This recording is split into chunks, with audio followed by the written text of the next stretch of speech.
I've been thinking very deeply lately, and after a series of strange dreams and moments of being alone with my thoughts recently, there's a subject that I'm not an expert in, but through some experience, I've realized the deep and profound truth in this sort of doctrine. Now, as I explain this, you have to understand, I am a Christian.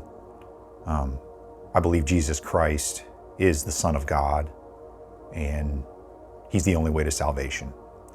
But there are a lot of philosophies and facets of Eastern religions, Eastern philosophies, that hold a great deal of wisdom. People still quote Confucius all the time, but there is this very fascinating thing that I heard from a lecture from Alan Watts. Now, Alan Watts was a philosopher, and at one point he was an Episcopalian priest. I don't know if he actually made the true conversion to Christianity, but he had this fascinating, he was an Eastern philosopher most of the time. He got kicked out of the church. The guy was, this is more to my point later, I'll get into it later, but he was no perfect human being by any means, but he had this fascinating philosophy of, it wasn't his, he adopted aspects of it, but he called it Wu Wei. Now, if I try to spell that, I'm probably going to butcher it. I'm pretty sure it's just W-U space W-E-I if you want to Google it. But it is this idea that something intrinsic pre-exists your experience. It actually translates to not forcing or not trying. And I may be wrong on that, don't quote me on that, but I've got the gist of the concept down. I've been thinking about this for years. And it's so true that, I've adopted this for years. Even as a Christian, we're told to be imitators of God, and God never forces anything onto a being with free will. We're all given free will and free agency, and we exist in that space. So if we are to imitate Him, we can give people that same grace, that same amount of I guess I would say just freedom. There's a certain freedom in that. Now, the sort of masculine, let's call it misplaced masculinity, and I get it, believe me, I can be a hardhead and a take no prisoners warrior. I've got that in me. I've got to choke that back and fight that every day, but you can take it too far. You want to force things, an old joke I used to post this on social media and stuff. When in doubt, apply brute force. It's a joke. Idiots do that. It's a moronic philosophy, but it's funny as a joke. It's hilarious, but it's true about how we are. As men, I'm going to speak to the men. This is for everybody, but I'm going to speak to men and masculinity for a second. But it's a thing where you just want to force things. You want to find the solution. That's how we're built, is to find the solution. You bring a problem to us, we're not concerned with necessarily how somebody felt about it, or how, what could we like to deconstruct and figure out how it happened later, sometimes in retrospect, but the masculine energy tells us what's the solution? What can we do to fix this problem? Fix it, and fix it now. It's like that. It's a very that's one of the essences of masculinity. And I believe this is one of the reasons that God is attributed as a male, because he does have the power to do that. He has absolute power and reign over the entire universe, the cosmos. we're going to digress on that for now. But one of the things that he sort of expresses, if you read the scriptures, or just the things that you see in life, when you're given leeway and freedom and have you ever just met someone and you mess it up, man? You misjudge the person. You maybe say some things that you shouldn't have said. You react. You're kind of coarse and hard with them, and it's coming from a place of hurt or whatever, and then the person gives you that grace and kind of, it's like a sometimes literal and figurative pat on the shoulder, like, it's all right, man, and they kind of give you a sort of a second chance in essence. And that's an amazing thing. I really cannot even remember the dream I had, but I just woke up, so these thoughts are still fresh. I'm just kind of throwing them at you guys. Do with them what you will.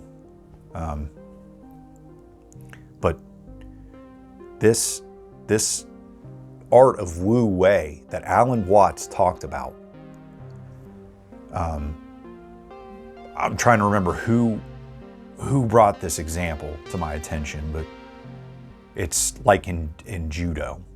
Now in judo, you have these two guys, these combatants, that are supposed to throw each other and flip each other and pin one another to the ground. And it's a very forceful thing, and in their technique,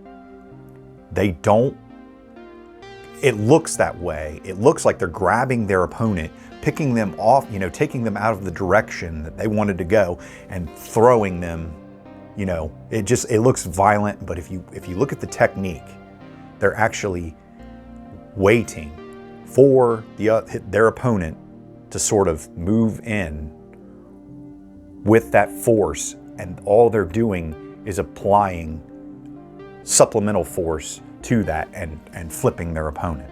They're not forcing their opponent to go any direction. They're flowing with it. There's a flow. They're kind of going with the flow. We'll put it that way. But it's this philosophy that when you sort of step back in those moments where you feel the need to be forceful and to I guess, be on the offensive, there are ways. It's amazing the things that happen if you just back off and just let things happen sometimes. And I don't know who needs to hear this, but I just felt this push this morning to put this out to anyone that needs to hear this. But things just, I'm gonna tumble into cliches here. Things just have a way of working themselves out. They truly do. It's one of those things where I've been taught, I think God has spoke to me in that way, where, because I can be pretty brutal and just no mercy type of just mean, nasty son of a bitch. I can be one. And that the thing about, and I've dabbled in, I've had some management jobs, and I almost knew instinctively, well, not instinctively, because I've been thinking about this for years, but when I was a kid starting off in these jobs, I'll just use this as an example, entry-level positions versus management and all this. It's amazing that the transformation, because when my idea of leadership coming up as a teenager was that hard ass kind of badass dude who just took no crap from anybody, and no matter what. And as soon as you come up against resistance, plow through it. And there's still a lot of that in me, I'll be honest, but by the time I started to get into management, I realized that if you just step back and rather than trying to speak, let the other person speak, and a lot of issues resolve themselves. They say this is a psychological fact, that people will not react negatively. They won't act on their negative feelings if they can express them and sort of get it off their chest. There's truth to that. But there's another side to that coin. The other side of that coin is that if you speak about negativity, you're not going to act on it and blow up and have a blow up and all that and do something you're going to regret, whatever. But on the positive end, if you're talking about the positivity of something excessively, then it acts in the same way. Like as the negativity, on the negativity side that we just talked about, it dissipates and you're not going to act on it. But the positive, it does the same thing. If you talk, which it's good to talk about the negative stuff, but then if you talk about the positive stuff, it dissipates and you can't do anything about it.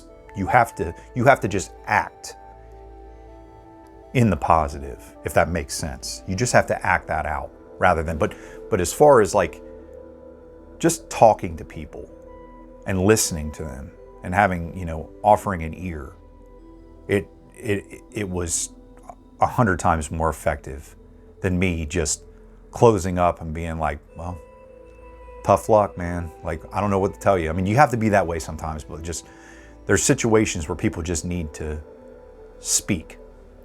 And there's also this component to it where, and this is not to be vindictive, but when people give you ultimatums, and it's also about reacting to people who are like this excessively, you know what I mean? Because I can be like that. I'm choosing not to be. I mean, this is a whole conversation that we can have about civilization. This is what civilization has done to human beings. We have to sort of curb that instinct and that emotion, and we don't necessarily act on it. I'm going to play by the rules. I'm going to play nice. You play nice. We can trade food, resources. I can earn a living. Not everybody's being, we're not having mob violence and mob rule and all that stuff, because that's what it degenerates into if we don't have the rules and play by the rules. But in reacting to these people that you see, I think this is the core, the value of what I wanted to say. When people, especially when you're meeting new people, you can easily misjudge them.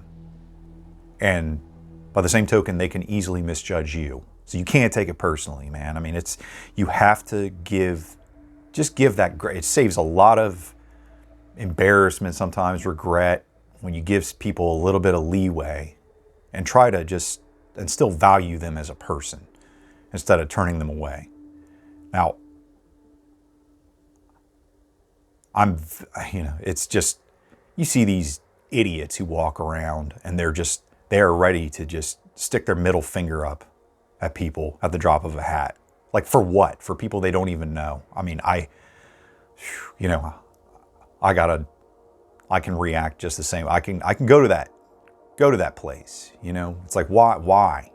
I'm choosing not to, it's just, a lot of us are. And it's just like these guys and women will walk around with that sort of offensive energy, man. And it's like, and if I guess there's a solution to someone who, like me, who has had issues in the past of being reactive to people like that, because I could easily be one of them, is to just let it happen. And I don't mean to be vindictive in saying this, but they burn their own bridges, man. I mean, it's the truth. And I'm going to cover this in a future video, and go into, it's not karma. Don't use that word. I hate that word when Christians use it, or people who don't understand what karma is. You just want, judgment now. And it's, you are being offered grace and mercy at all times for all kinds of reasons. There are sins that we commit and wrong that we're drenched in that we're not even aware of. And we're being offered an out for that. We still have breath. We're in this world. And it's just amazing to me how people can just, at the drop of a hat, they have zero mercy. And they've got their torches and pitchforks and they're just after somebody. And it's just us versus them, tribal BS. And I'm really tired of it. And if people, if people want to keep reacting to that, we're all just going to keep lowering ourselves. And that is the road to hell. I mean, hell is within. The kingdom of God is within. It's all inside us. We're on that path. We're already there. It's like a tunnel. And it is a destination, but it's also that tunnel that's actually made, if you're headed for hell, that tunnel that's connected to you is hell itself. If it's your choice. And I think people deep down are aware of that. I'm really trying to grasp what I was getting at. I had like 3 or 4 major points. I sort of got to like 2 of them, and I cannot remember. I've just been having strange dreams, and not in the fact that they are strange themselves, but they've been oddly peaceful and symbolic.